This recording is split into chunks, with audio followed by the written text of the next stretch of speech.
Selamat datang di zaman modern, zaman di mana semuanya serba cepat dan serba mudah. Kita bisa belanja online dari luar negeri, tahu berita mancanegara dengan cepat, dan bisa berkomunikasi dengan saudara di luar daerah.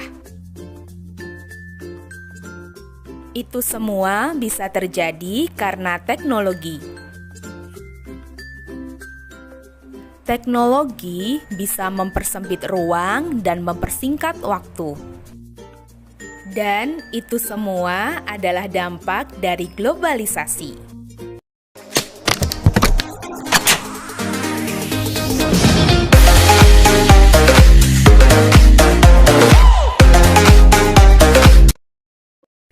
Halo, Assalamualaikum warahmatullahi wabarakatuh.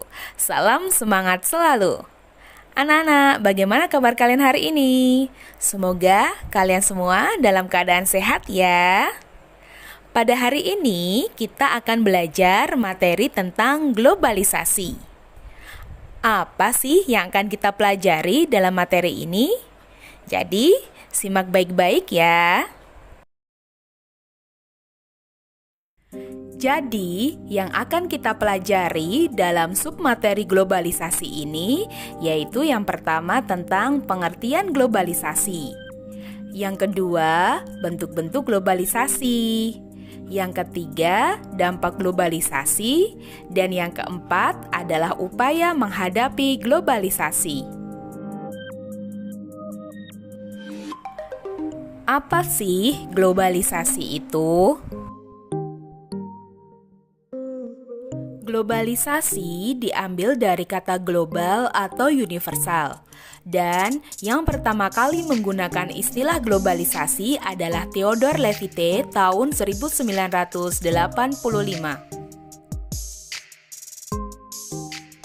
Berdasarkan istilah, globalisasi adalah suatu proses baik berupa informasi, pemikiran, gaya hidup, dan teknologi yang telah mendunia.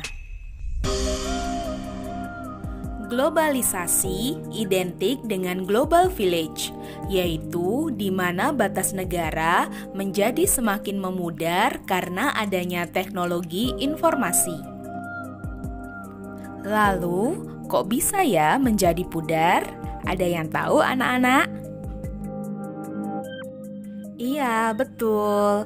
Batas negara menjadi semakin memudar karena sekarang semua orang dapat pergi kemana saja dengan cepat dan mudah menggunakan alat transportasi modern, seperti pesawat terbang, kapal pesiar, ataupun kereta api. Selain itu, komunikasi dan interaksi lintas negara menjadi sangat mudah, yaitu bisa diakses melalui koneksi internet. Globalisasi tidak terjadi secara otomatis, akan tetapi ada faktor penyebab terjadinya globalisasi, yaitu 1. Adanya perkembangan ilmu pengetahuan dan teknologi. 2. Adanya pasar bebas. 3. Adanya transparansi pers. Dan yang keempat, adanya migrasi penduduk.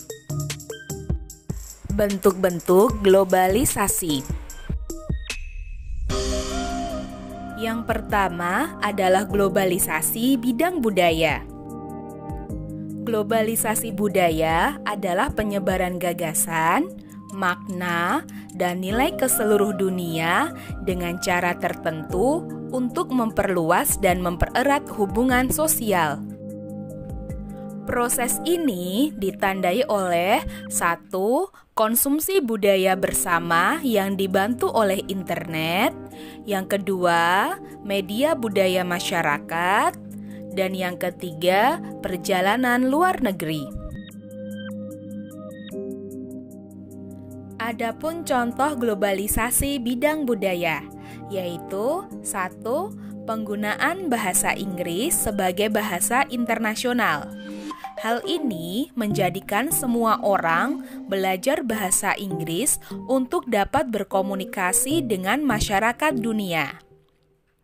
Yang kedua, cara berpakaian yang mengikuti tren fashion luar negeri, seperti tren fashion Amerika, Jepang, ataupun Korea. Bentuk yang kedua adalah globalisasi bidang komunikasi. Globalisasi membuat setiap individu dapat berinteraksi dengan yang lainnya, dimanapun dan kapanpun, lintas negara, serta batasan waktu. Perkembangan teknologi komunikasi online memungkinkan terjadinya globalisasi komunikasi di berbagai belahan dunia, termasuk Indonesia. Dengan adanya globalisasi komunikasi, berbagai jenis pertukaran informasi dapat dilakukan lintas wilayah, kapanpun dan dimanapun, dengan cepat, efektif, dan efisien. Berikut adalah contoh globalisasi bidang komunikasi. Yang pertama yaitu adanya penggunaan HP sebagai alat komunikasi. Yang kedua, adanya video call, di mana dengan video call kita tidak hanya mendengarkan suara saja, akan tetapi bisa melihat visual lawan bicara kita. Yang ketiga, adanya internet. Dan yang keempat, munculnya berita-berita digital atau berita online. Dan pastinya masih banyak ya contoh-contoh yang lainnya. Selanjutnya, bentuk globalisasi yang ketiga yaitu globalisasi bidang ekonomi.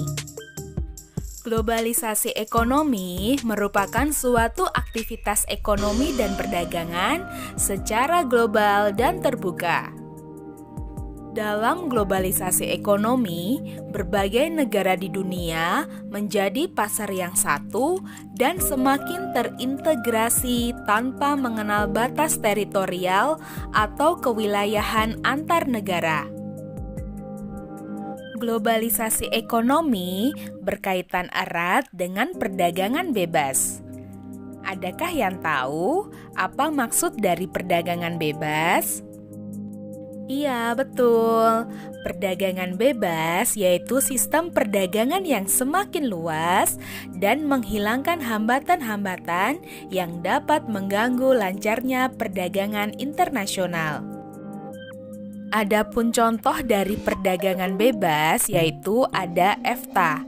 EFTA adalah asosiasi perdagangan bebas yang berada di kawasan Eropa. Dan yang kedua ada AFTA.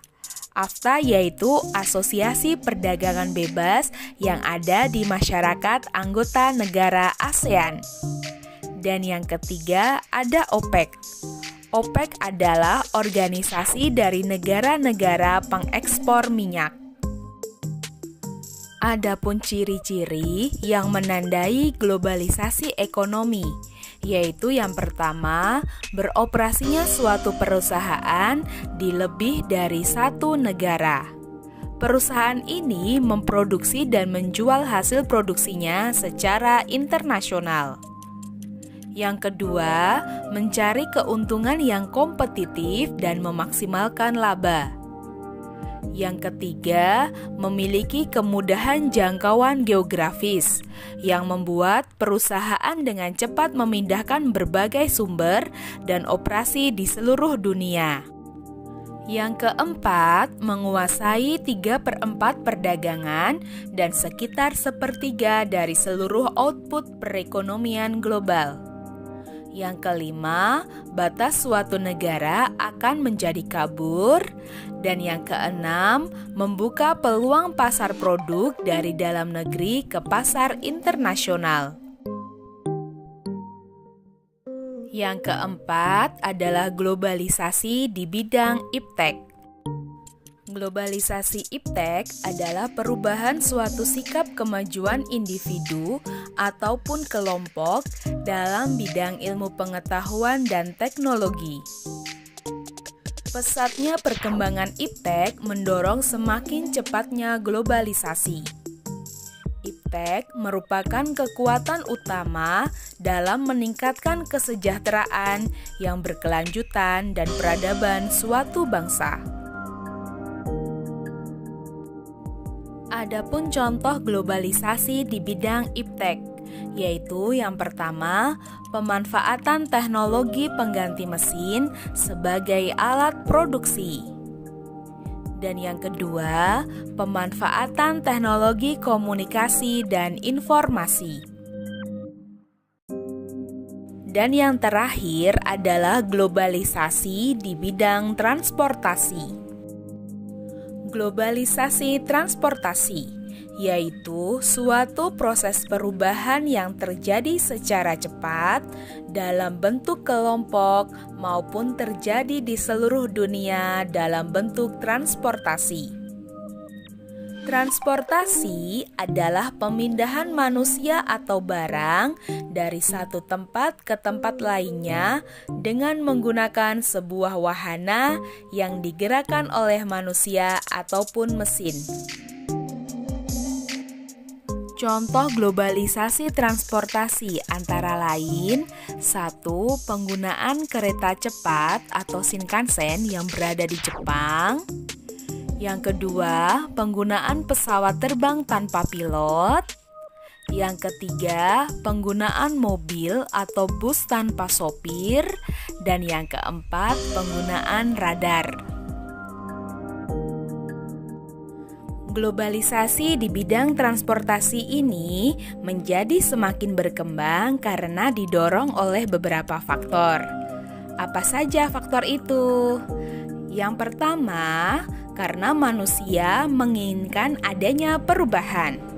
Manusia menuntut hidup yang lebih mudah dan praktis. Dan yang kedua, karena adanya perkembangan teknologi yang ditandai dengan semakin majunya pendidikan. Dan faktor pendorong yang ketiga, yaitu karena adanya perkembangan di bidang telekomunikasi. Perkembangan di bidang telekomunikasi yang membuat perkembangan alat transportasi diberitakan dengan cepat ke seluruh penjuru dunia. Oke, sampai di sini semoga kalian paham ya tentang pengertian globalisasi dan juga bentuk-bentuk globalisasi. Untuk pertemuan selanjutnya, Ibu akan melanjutkan ke submateri yaitu dampak globalisasi dan upaya menghadapi globalisasi. Oke anak-anak, terima kasih ya atas perhatiannya. Semoga kalian semua bisa memahami materi yang Ibu berikan. Sampai jumpa pada pembelajaran berikutnya. Tetap semangat, tetap jaga kesehatan, dan stay at home. Terima kasih semuanya. Wassalamualaikum warahmatullahi wabarakatuh.